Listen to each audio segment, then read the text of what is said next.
I'm a mother of four. Danson and I have four children, a daughter, Nicole, and then Ka'ikena, Kupa'a, and Alika. Youngest is 12 and the oldest is 26.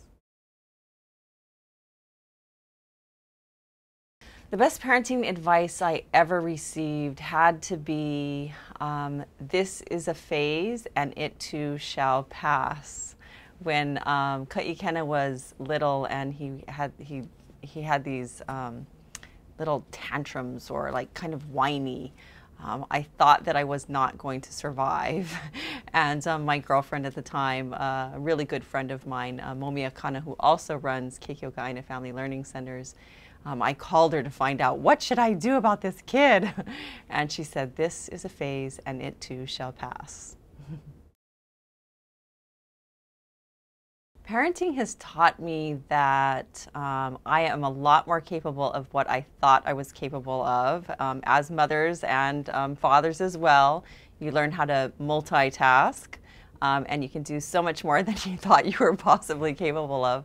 I think that's the first thing. And the second thing is that food stains and things on your clothes should not be seen as shameful, but instead as badges of honor. The most difficult thing about being a parent is letting your kids make the mistakes that you probably made when you were growing up, and being okay with letting them make those mistakes. That's probably one of them.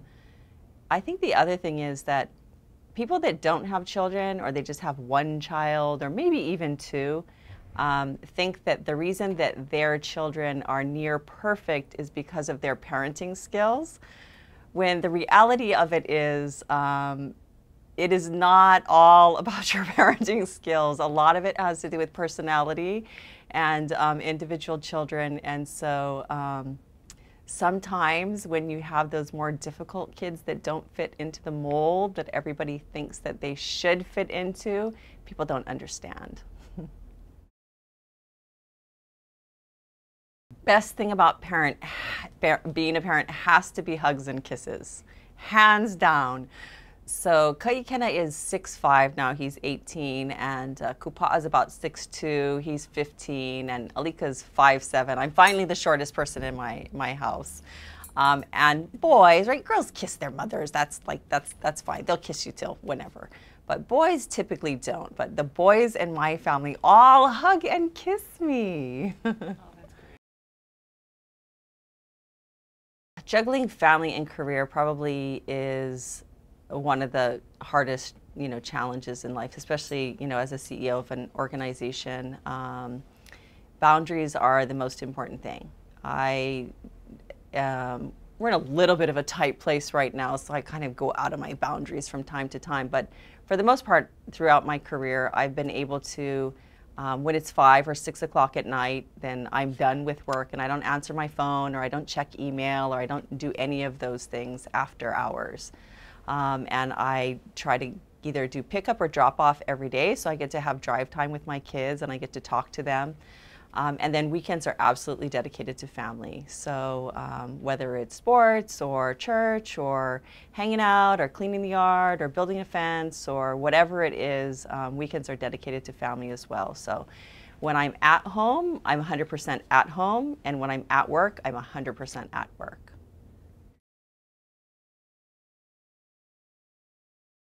Absolutely. So when our first child was born, I already had a master's degree, and you would think you're educated and you know things. No, when the first baby comes home, you have no idea what you're doing, and nothing has prepared you for it. Even your, mother's voice or your father's voice in the back of your head. So I went to Keikio'kaina Family Learning Center's Momia Kana, who, like I said, was one of my good friends. I went to her parent participation preschool in Kalihi, and learned all kinds of things, including my best parenting advice. And it absolutely helps to network with other moms. You realize that this is not just your child doing this, but this is actually a developmental phase, and this is what all children at this age do, and it helps you to be able to better kind of cope with the things that go on when kids are young, because I really believe, I understand how animals eat their young. When you're in the moment and you have these little things that are yelling and screaming at you, and you can't figure out what you're supposed to do. So Keikio ka Aina. And then we at In Peace, we have Keiki Steps, which is the same thing. So it's a parent participation preschool. So I'd say for any parent that doesn't know what they're doing, or thinks they don't, or just needs some emotional support, parent participation preschools, also known as family child interaction learning programs or play groups, those are really, really powerful. Parenting classes are so helpful. Parent education. I mean, we take it for granted that we think that we know how to raise kids, but the reality of it is there's lots of tricks and things that you learn through parenting classes and parent education opportunities that provide you with those skills that you didn't know you really needed.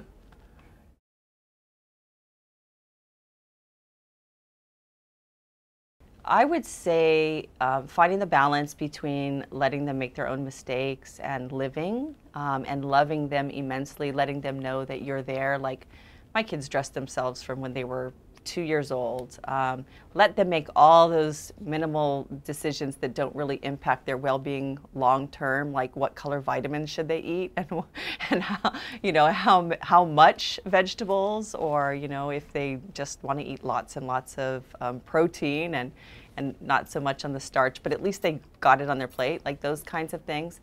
But I also think that today, like, technology is mind-numbing and very controlling, and I've just seen this incredible upflux of folks just letting kids use technology from when they're really small, and what we know about the brain is that's actually not good for them.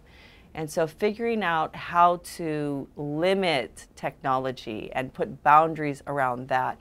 Like in our house, there's no technology at the table. There's no technology. We eat dinner and we eat all our meals together, and so there's no technology at the table. And when we go out, there's no technology at the table. There's no technology in the car, so they have to look at what's going on. And I told them that when you get your driver's license, you'll want to know how to get around.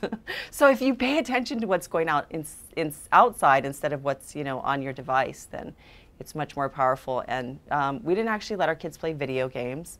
And people make their own decisions and choices, but the reality of it is you have to figure out what it is to make sure that technology doesn't control your children, but instead that technology is used as a tool that is useful.